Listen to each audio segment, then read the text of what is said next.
త్వరలో తెలంగాణ కేబినెట్ విస్తరణ జరిగే అవకాశం ఉంది. జూన్ చివరి వారంలో కేబినెట్ పునర్వ్యవస్థీకరణ ఉంటుందనే వార్తలొస్తున్నాయి. మంత్రివర్గంలో చోటు కోసం ఆశావహులు ఢిల్లీలో చక్కర్లు కొడుతున్నారు.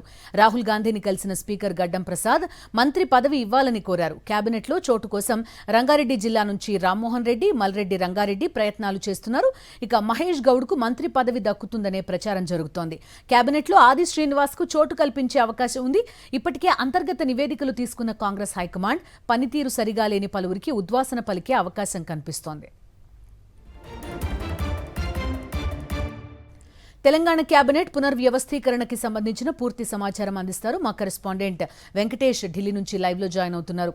వెంకటేష్, చెప్పండి, కొంతమందికి ఉద్వాసన పలుకుతారు అనే వార్తలు కూడా వస్తున్న నేపథ్యం ప్రస్తుతం మనం చూస్తున్నాం.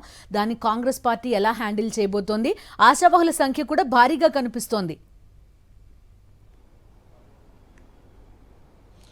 కర్ణాటక కాంగ్రెస్ వ్యవహారాలు ఒక కొలిక్కి రావడంతో ఇక కాంగ్రెస్ అధిష్టానం తెలంగాణ వ్యవహారాలపైన దృష్టి సారించింది.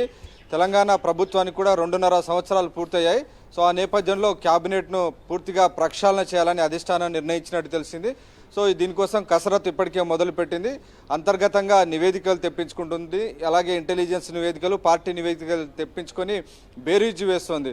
సో క్లియర్గా ఎలక్షన్కు తగ్గట్టుగా క్యాబినెట్ను రూపొందించే పనిలో ఇటు అధిష్టానం ఉంది. సో ఆ నేపథ్యంలోనే అధిష్టానం పెద్దలను ఆశావాహులందరూ కూడా కలుస్తున్నారు. ఈరోజు అసెంబ్లీ స్పీకర్ గడ్డం ప్రసాద్ రాహుల్ గాంధీతో సమావేశమయ్యారు. తనకు మంత్రివర్గంలో చోటు కల్పించాలని ఆయన రాహుల్ గాంధీని అడిగినట్లు తెలుస్తుంది.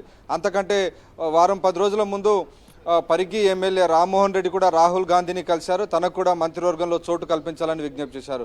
మల్రెడ్డి రంగారెడ్డి అయితే గత ఏడాది నుంచి ఆయన విశ్వ ప్రయత్నాలు చేస్తున్నారు. క్యాబినెట్లో చోటు కల్పించాలి, రంగారెడ్డి నుంచి ఎవరికి స్థానం లేదు కాబట్టి తనకు ఇవ్వాలని ఆయన విజ్ఞప్తి చేస్తున్నటువంటి పరిస్థితి. సో ఇలాంటి విజ్ఞప్తులు అనేకం ఇటు అధిష్టానం వద్దకు వస్తున్నాయి. సో వీటన్నిటిని కూడా వడపోసి కాంగ్రెస్ పార్టీ అధిష్టానం ఒక నిర్ణయం తీసుకోబోతుంది. సో ఈ 2.5 సంవత్సరాలు ఎవరికైతే అవకాశాలు ఇచ్చారో అవకాశాలు ఇచ్చినప్పటికీ పనితీరు సరిగ్గా లేదని చాలామంది పైన ఇప్పటికే ఫిర్యాదులు వచ్చాయి. సో కొద్దిమంది పైన అవినీతి సంబంధించినటువంటి ఫిర్యాదులు కూడా అధిష్టానానికి అందాయి. పనితీరు సరిగ్గా లేపడం, బాహాటంగా ప్రకటనలు చేసి చిక్కులు తీసుకురావడం, ప్రభుత్వానికి లేని తలనొప్పులు సృష్టించినటువంటి కొద్దిమంది మంత్రులకు పదవులు ఊడేటువంటి అవకాశం కూడా కనబడుతోంది. వారి స్థానంలో కొత్త వారికి పదవులు ఇచ్చేటువంటి అవకాశం ఉంది. ప్రస్తుతం పిసిసి అధ్యక్షుడిగా ఉన్నటువంటి మహేష్ కుమార్ గౌడ్ను కూడా మంత్రివర్గంలోకి తీసుకునేటువంటి అవకాశం ఉందని ప్రచారం జరుగుతోంది. సో అలాగే కొద్దిమంది సీనియర్ మంత్రుల మార్చేటువంటి అవకాశం కనబడుతోంది. పిసిసి బాధ్యతలు ఎవరికి ఇచ్చే అవకాశం ఉంటుంది వెంకటేష్?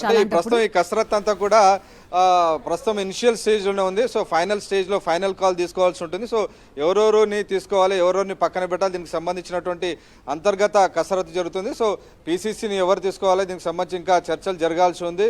ఒకవేళ మహేష్ కుమార్ గౌడ్ను క్యాబినెట్లోకి తీసుకుంటే ఆయనను పిసిసి వదిలేయమని చెప్తారా, లేకుంటే 2 జోడు పదవులు ఇస్తారన్నది మనం వేచి చూడాలి. ఒకవైపు తెలంగాణ ప్రభుత్వము కులగణన సర్వే చేశాము, తాము దేశంలోనే హిస్టారికల్గా చేశామని సీఎం రేవంత్ రెడ్డి పదే చెప్తున్నటువంటి నేపథ్యంలో ఖచ్చితంగా ఆయా బీసీ వర్గాలకు లేదంటే ఎస్సీ వర్గానికే ఆ పదవి ఇవ్వాల్సినటువంటి పరిస్థితి ఏర్పడుతుంది. కాబట్టి ఆ దిశగా బీసీ ఎస్సీలకు మాత్రమే ఆ పదవి దక్కేటువంటి అవకాశం మనకు కనబడుతుంది.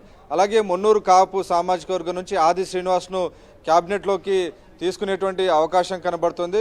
సో ఇలా రకరకాల కాంబినేషన్స్, అలాగే ప్రాంతాల సమతుల్యత, అలాగే కులాల సమతుల్యత, రీజనల్ క్యాస్ట్ బ్యాలెన్సెస్ చేసుకొని కాంగ్రెస్ అధిష్టానం ఎలక్షన్ క్యాబినెట్ రూపొందించేటువంటి అవకాశం ఉంది. వీటితో పాటు చాలామంది సీనియర్ మంత్రులు ఉన్నారు. సో కొద్దిమంది మంత్రులకు సంబంధించినటువంటి శాఖలు మారేటువంటి అవకాశం ఉందని తెలుస్తుంది.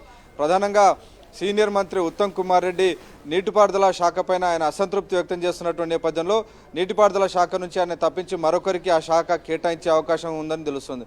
సో ఇలాగ కొద్దిమంది పైన కొన్ని ఆరోపణలు కూడా ఉన్నాయి. సో ఆరోపణల నేపథ్యంలో వాటన్నిటిని కూడా క్షుణ్ణంగా పరిశీలించి వాటిలో నిజాలు తెలుసుకొని ఆ మంత్రులకు కూడా ఉద్వాసన పలికేటువంటి అవకాశం కనబడుతుంది. ఇటీవల మనం చూసాం ఒక భూమి వివాదానికి సంబంధించినటువంటి వ్యవహారం కానీ, అలాగే అటవీ శాఖకు సంబంధించినటువంటి అనుమతుల విషయంలో కూడా ఏకంగా కొద్దిమంది మంత్రులు బాహాటంగా కీచులాడుకున్నటువంటి పరిస్థితి, గన్ పెట్టి ఒక మంత్రి దగ్గర ఉండేటువంటి వ్యక్తి చేశారనేటువంటి ప్రచారం కూడా జరిగింది. సో ఈ వ్యవహారాలన్నీ కూడా అధిష్టానం వద్ద ఉన్నాయి.